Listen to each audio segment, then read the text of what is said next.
Your business is a reflection of who you are. So if I need to install the execution certainty, I need to remove the execution drift in the person who runs that business in first place. Could be the director, could be the business owner, could be just an employee. You cannot outgrow a business that doesn't if you don't outgrow the inner state, like the inner person that who you are. The end goal of a business, like in the economy, you need to make money because without the money component, it's not going to survive. But the money is no more than a tool. The money is the reflection of the person that you become.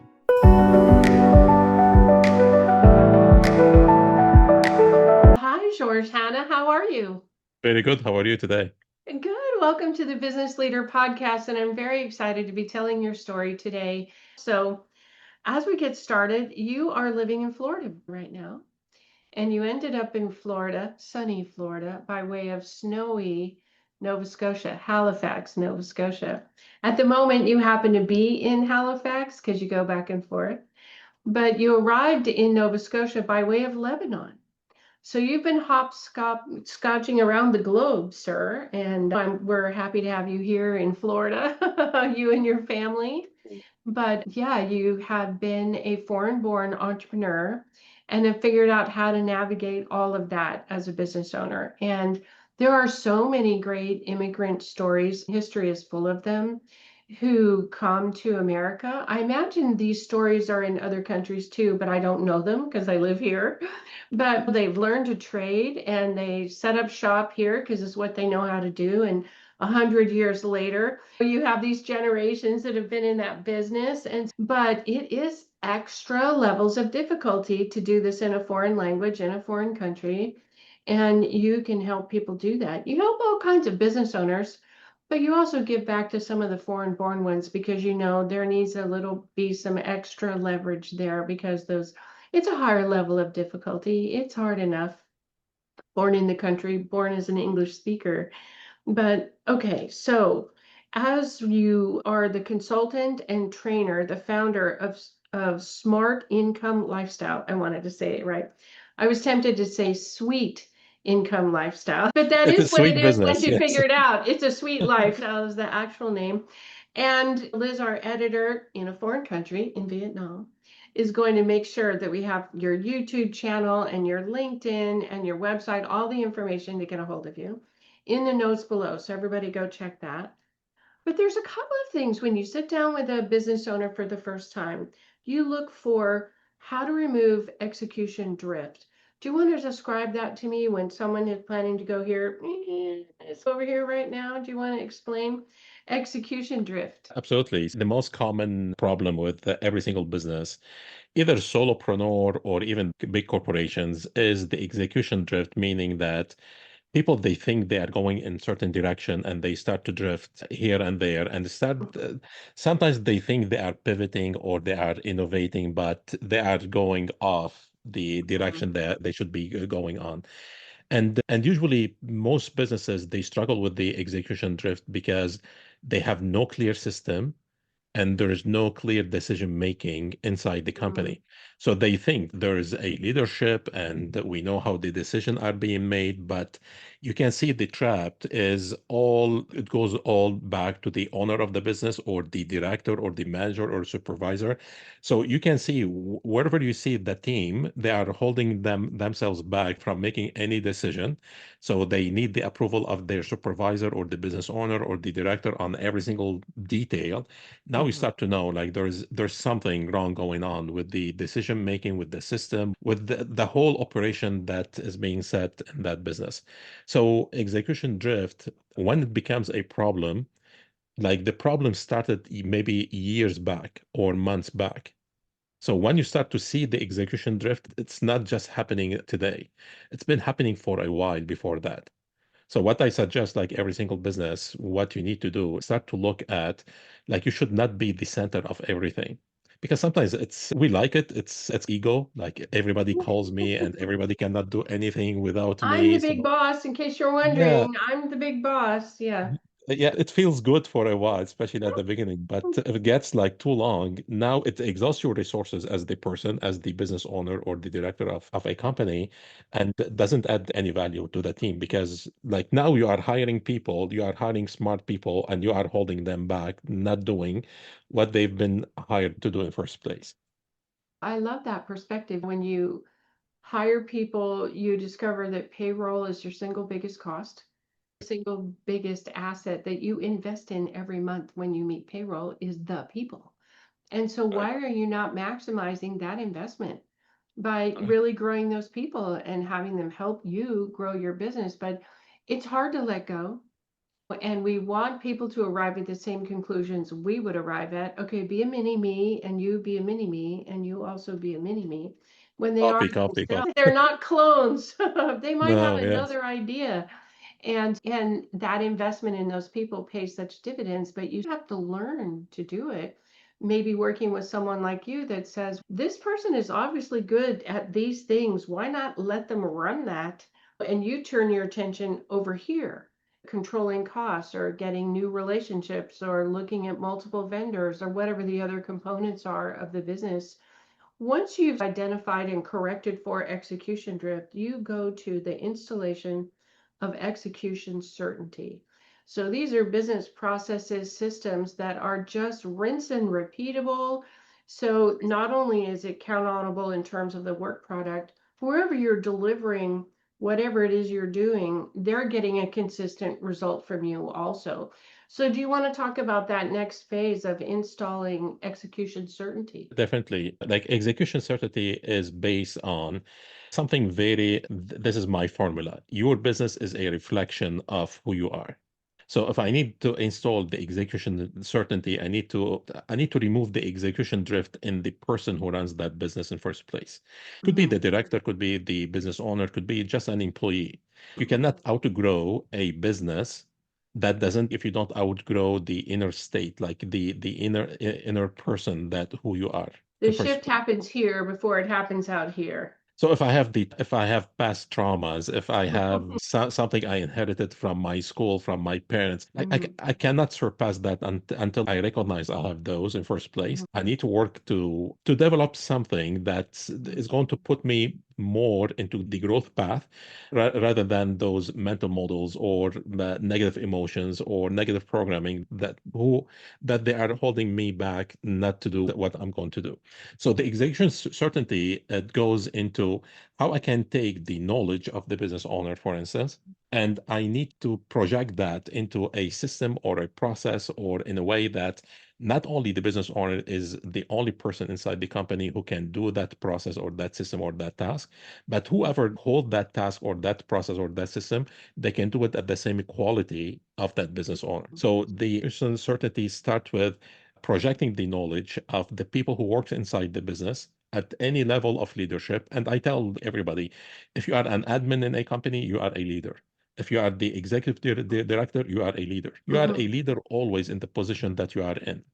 So I need to project all that knowledge outside the head of each team member of that mhm, company into a systemized way. Whoever hold that system, that manual, we call it SOP or different names. mhm, Whoever has this manual, they can do this task at the same quality and at mhm. the same level of that person. This is where it all starts. I really think that's great. If you had three project managers and they agreed about a simple, regular system for managing a project, when the project was completed, you shouldn't be able to tell if it was Bob or Linda or Susan or Frank that managed the project because it was managed in a uniform way. And so, Right. yeah, then you count on what your output looks like. Yeah. And the beauty when you have three people, like in this example, like three project managers working on the same project, also Mhm, you have three different perspectives. So mhm, now that enrich the system or the mhm. execution that you're going to do for a specific project or specific task. Yeah, no, I think that's so great. I wanted to be sure that we talked about what that leads to when you correct for execution drift and then you install execution certainty so things are replicatable over time, no matter who's doing them. You have a reliable, consistent result. Then you can grow the business beyond having the founder's fingers in the pie all the time and you can build a company that will last beyond the founder, something that Correct. could build wealth for a family for generations. But you have to have the founder step back a little and bring in people who can do those replicatable systems. Like every single business I work with, or like even the business I'm running right now, I Mhm. don't think about it just like survival mode. Like I need a little bit money just to survive the day. I Mhm. want to build a business that is going to outgrow me as the owner and is Mhm. going to live beyond me. So even I'm still alive, I'm still like in here, I'm doing the business, You're not but praying this for an way, early death. You're praying for a yeah. long life So of the business. long, like 100 plus. But the idea is like this way of thinking will help you to create like something super meaningful, because now you are detaching yourself from the business and you are building something not only for yourself, but also for your family, for your community, for people who are like around you. Because if I need to leave a legacy, like the business as a legacy, I'm leaving that for my family, my kids, my community, for people, other people to benefit from something I'm building today. So I tell my clients, it's your responsibility to make it as big as you can, because it's not only about you. Because when you make that success, there are lots of unfortunate people who don't have the same talent, the same skills, or the same circumstances to have this kind of success or this kind of money or this kind of impact. Like this is a responsibility. This is not like something I like or I dislike, or maybe I think about doing it or I don't feel doing it. So it is a responsibility. Like this is part of responsibility of our life, like Mhm. to make it as big as we can in a way that it's not going to be only impacting us, but also every single one around us. Could be our family, our team, our community, and anybody who comes across that business. I really think that's an important component. And I imagine when you sit down with someone as a consultant, as a trainer, you ask, what is your longer view? Where be in 5 years or 10 years? Do you have a commitment to grow the company just until you've employed all your family? Or you Yeah. want to grow a company that's worth $10 million in 5 years and your family can work in it or not? It won't matter. You've built a financial legacy that's going to outlast all of you. Is that an uncomfortable thought that you've grown to that point?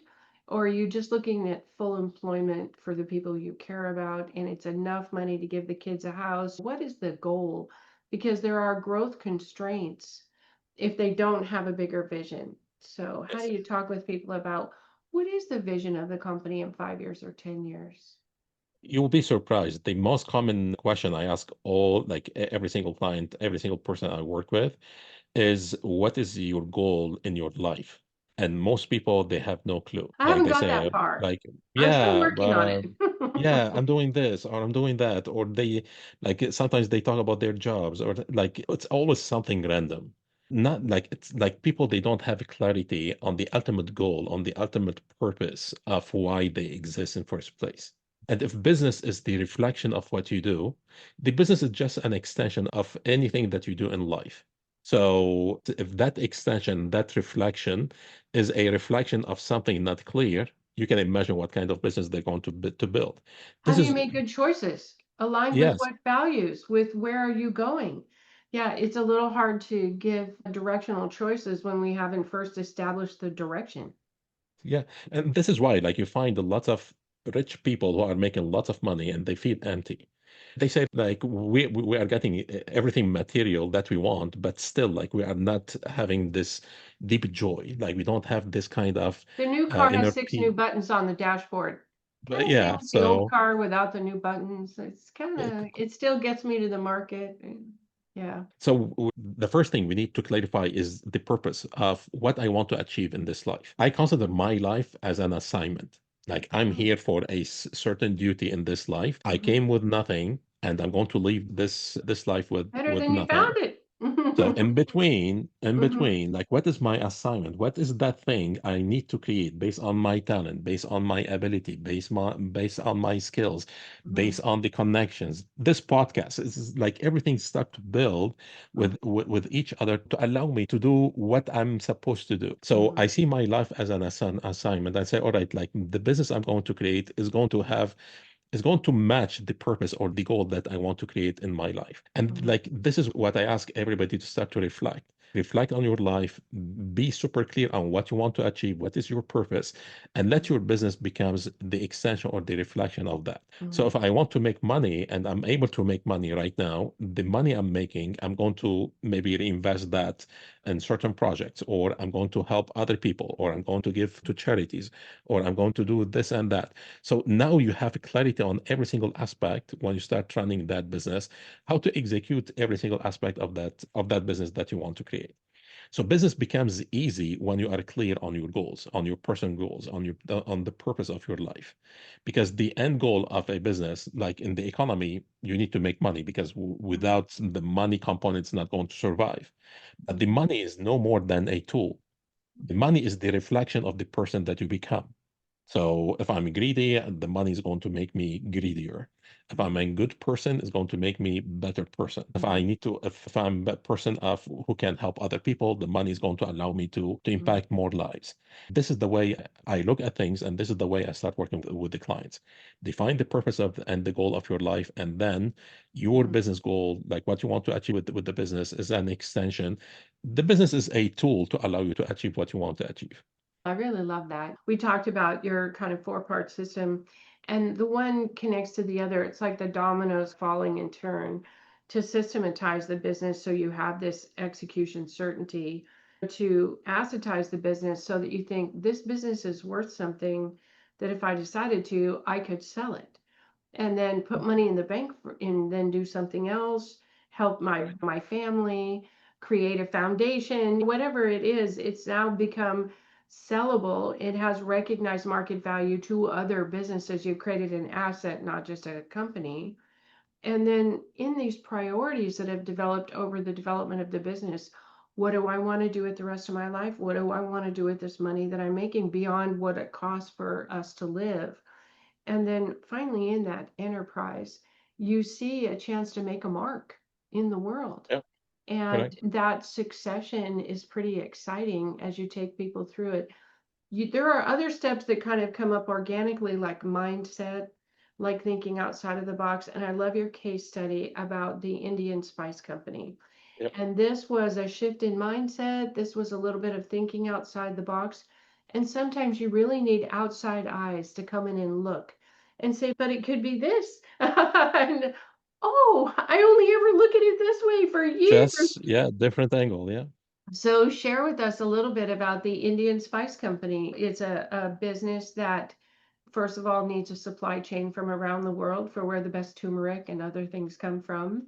But it's also a competitive business. Giants like McCormick and big food companies, big ag companies produce those spices. And so tell the story of this owner who was selling Indian spices and he needed competitive advantage. How did that turn out? Yeah, I do. I call it like the basic exercise I do with every single business. Okay. So when a business owner they come to me and they tell me, George, I need more leads, I need more sales, I need better marketing. I know the problem is not at that phase because marketing and sales is in the top level. What's happening, there's something foundational that is going wrong. And this is exactly what I do with every single business. And the Spices guy is a great example for that. So when I work with Harjit, the owner of Spice Kit, like he came to me and said, George, I want to sell Indian spices. And the first question I ask everyone, why people they need your Indian spices? Mm. He said because it's organic, it's better quality, and like the My usual package thing. is pretty, but my But package yes, is so so pretty. and I told him like those like we call them like little bit differentiators, but they are not the real differentiators of the product or the service that you want to sell. So Mhm. nobody wake up in the morning and say, "Oh, I want what kind of Indian spices I want." So people that when they wake up in the morning, they have like other things. They have their own problems. They have their own interests. Like nobody is going to be obsessed about me and about my product. Mhm. So we do this exercise. I will explain that because like it's going to benefit people exactly how we have to think about something. Because Mhm. once you do the positioning in the right way, marketing and sales and everything that you do is going to work. It falls together. So the first Mhm. thing, like you need to identify who is the audience I want to help. Mhm. So like you need to be obsessed about the customer that you need to help. And the customer that you want to help, they have their own problems. So I want to go to the market and look at the problem of that customer and see how I'm going to use my product and my service as a tool to fix that problem. Because the common mistake that most business owners they have is they think that I go to the market and then I try to solve their problem from the point of view of my product.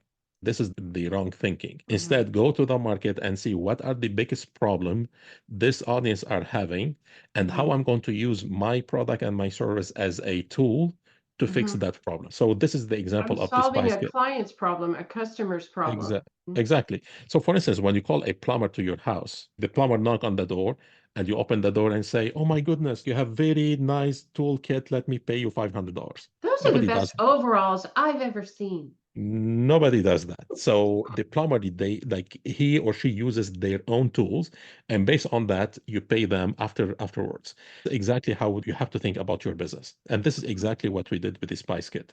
So who is your audience for the Spices Kit?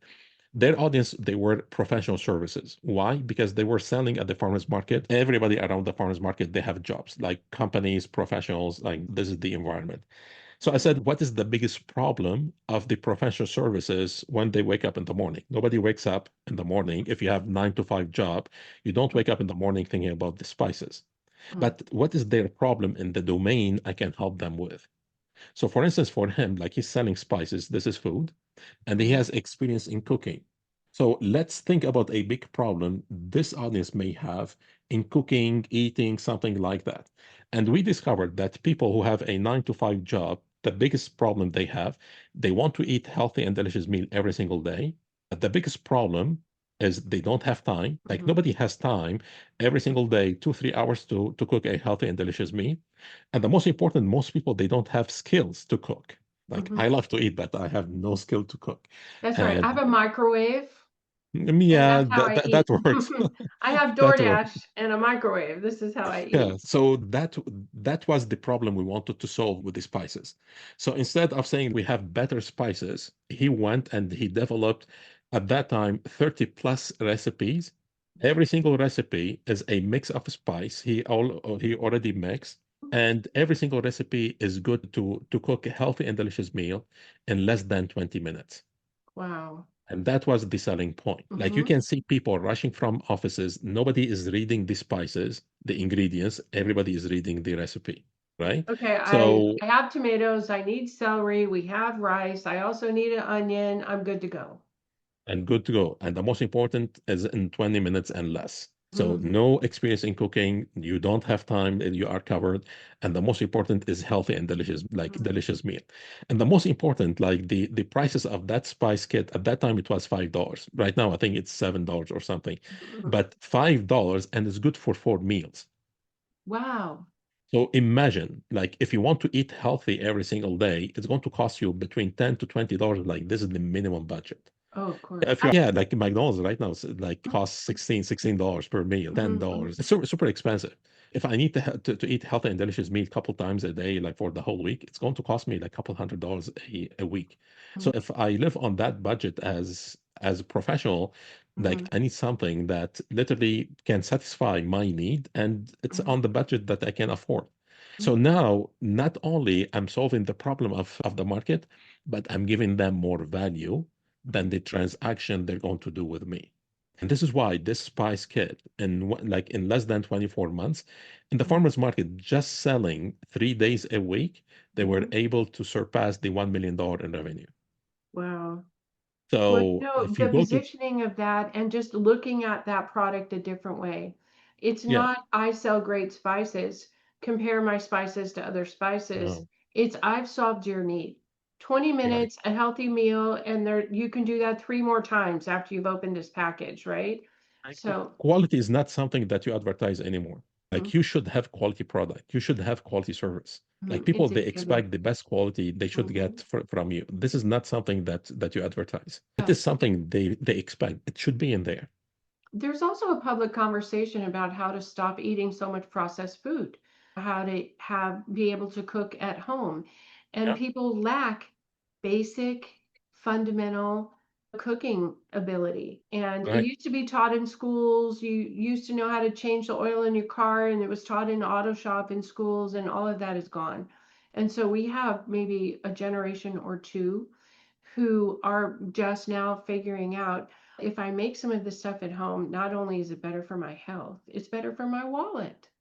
Yes. So it's healthier on every single aspect. Correct. Yeah, To like think outside this the is the box like way. that is just so a tremendous offering that you made for that person. And to have them, I think what you find in consulting and training, as we find it in coaching, they have to roll up their sleeves and put in some elbow grease. He had to come up with 30 recipes. Yeah. There were 20 minutes.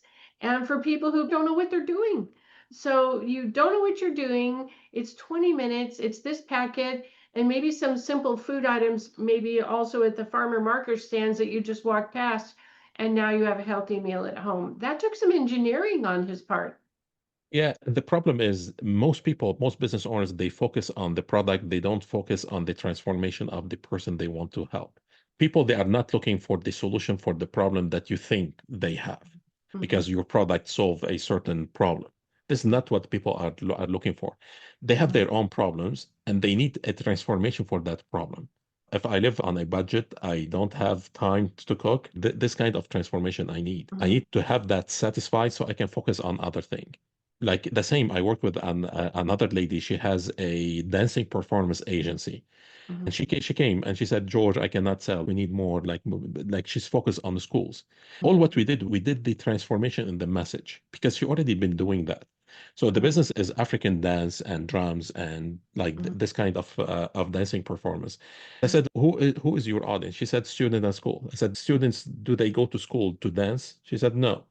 I said, all right, what is the biggest problem they have so we can use the dance that you have to solve that problem? mhm. Every single student at any school, they always have anxiety and stress from bullying and exam. This is common with, Oops. Yeah, and it's hard to yeah, grow up. You're bigger, you're taller, your voice changes, whatever. You're yeah. always in a state of change as a child. Yeah. And all what we did with her, just we changed the message. We focus on the transformation versus I have the best academy for dancing. So she started to go back to schools and say, I can help your student and your student overcome the stress and anxiety from from bullying and exams. Once she says that to the principal, they started to buy. Now she's Mhm. not in competition with any other dancing school anymore. It's She's so solving the amazing. problem they already have, the message itself only. Yeah, when you think about those two owners that you helped, they really are helping many more people than they would have helped before they got a chance to work Correct. with you. Their reach is much larger. The Spice owner has a real shot at building a business that's going to transform more than one generation of his family. And think about those students who are going to do better in school, who are going to have friends who are doing dancing and drumming and relieving their anxiety in a way that doesn't involve getting caught up with the law, graffiti, or whatever other ways they might be relieving their Yeah. anxiety. And the impact that it has on a community, on other people, is hard to measure. It's so big. That's 100%. And this is exactly like I call the four-line exercise. Always think about your audience. What is their biggest problem that I can use my product and my service as a tool to solve that? And that becomes my message. And in the bottom is my product and my service. The last thing I think about is my product and my service. They are only tools. That's so exciting. And I just think working with someone like you, it lets you have that arm's length where you can say, those are lovely spices and I don't care. We have to find another way why people should buy them. What is the problem that they're solving? And the components of them, you would think making a dish isn't that hard, but actually, how much turmeric do you put in? How much ginger? How much cloves? How much Put it in does the there. spice mix even go together? For the tikka masala, I was hoping I would put on my dinner table. Did I pull it off or not? It's like you just open the package, honey. That's how you pull it off. Yes, yes. Then you follow the directions and kaboom, tikka masala, and it's for dinner. Super easy to make. But I want to mention something very important. Most people they think they have problem in marketing and sales, and this is what I mentioned at the beginning. If you do the positioning in the right way, the beauty of the example of the spice kit, like when you go and you want to buy from Harjit, like Harjit doesn't even talk. He just stand, and people are rushing to buy the solution. Mhm. When you own the right solution, like for the right problem, Mhm. like you don't need marketing and sales. Like the offer, the positioning will do most of the marketing and sales that you have. I'm telling you, when I meet Harjeet, like I barely hear his voice. All what he Mhm. says, George, what is next? I tell him what to do. He disappears, he does it, and then we do the next. Even with the clients, like he's standing there, people are rushing, getting the product because this is a real solution for a real problem they are suffering from. And he doesn't like he doesn't sell. He doesn't even needs to convince anybody to buy something. So when you think about marketing and sales, you have to think about how I'm going to pull people toward me because Mhm. I'm creating a solution that solves their problem. I'm not imposing something. I'm not pushing something like for my own purpose on them. They have no clue how they're going to use it. I have this just happy feeling about the difference you're making. I hear Michael Jackson or somebody singing "We Are the World" because you come from Lebanon and you're helping this Indian spice merchant and this African dance studio live their American dream. Exactly. Make a difference with these people in an extension of their business. So they're leaving their mark in the community. They're building wealth for their families and maybe more than one generation of the family. They're Exactly. helping lift the local economy they're in because they have jobs and people. It's just really a wonderful kind of experiment you're in where you mix up together. What are you doing? How are you doing it? Okay, let's help a lot of people with the thing you do. So Yes, it's really a exactly. wonderful enterprise you have there. So no kidding that it's a smart income lifestyle. And I think they have a sweet income life result when they do That's that. it's exactly. If you had asked him, do you think when we're done you'll be selling $1 million of spice in the farmers markets? He would not have said, yeah, no problem. Yeah, we'll definitely Now answer it's like doable. his eyes Yes. are still big. Yes. And now once it becomes doable for one person, it becomes doable for others Yeah. because it's a great example to allow others to think bigger. Because Mhm. if you go to the statistics of the small business, we know the small businesses, they are about 97% of our economy. I know 90% of those people, of those businesses, they cannot exceed $1 million in revenue per year. that threshold. Yeah, it's a Like tough one to beat. Yeah. this is a huge, like a huge number that most people they struggle just to Mhm. surpass in revenue. I'm not talking about profit.